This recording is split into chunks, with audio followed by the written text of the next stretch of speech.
s'adresse spécifiquement à des bénéficiaires du RSA ou des gens en recherche d'emploi. Donc c'est une formation sur la restauration collective. On accueille toute personne à partir de 18 ans. Donc projet dans la restauration collective, bénéficiaire du RSA et ou demandeur d'emploi.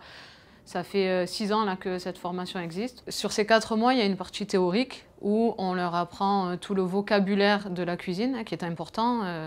Donc tous les ustensiles de cuisine, les sauces, les poissons, les viandes, etc.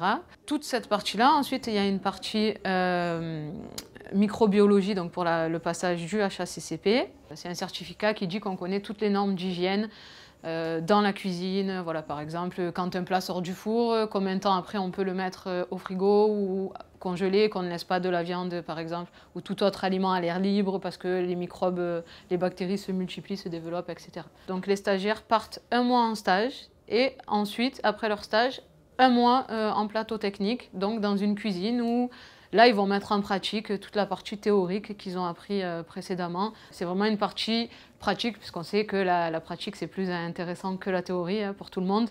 Le but de cette formation, c'est de préparer le HACCP, passer les normes d'hygiène, et aussi en 3 mois, essayer de survoler le CAP de cuisine, de façon à ce qu'après, pour être avec un simple HACCP, agent polyvalent de restauration, pouvoir travailler sans de grands diplômes comme un CAP, dans la collectivité, c'est-à-dire les hôpitaux, les écoles, les restaurants d'entreprise.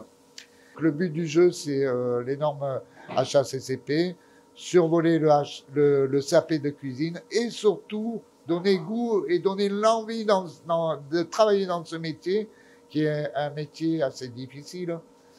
Les contraintes horaires, on fait du sport gratuitement, on est rémunéré, mais c'est sportif. Mais après, une fois que les services sont terminés, on est content comme la fin d'un match de foot, on est une équipe et voilà, et le lendemain on a envie de revenir.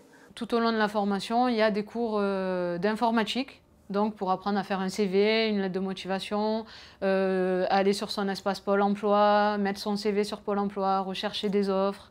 Donc c'est toute la partie cuisine, mais dans la partie théorique, il y a aussi la partie comment on cherche un emploi aussi, pour qu'après les personnes, après cette formation, soient autonomes, pour qu'on trouve un travail, parce que le but de Speed, c'est vraiment d'aller vers un emploi durable dans le domaine de la restauration collective.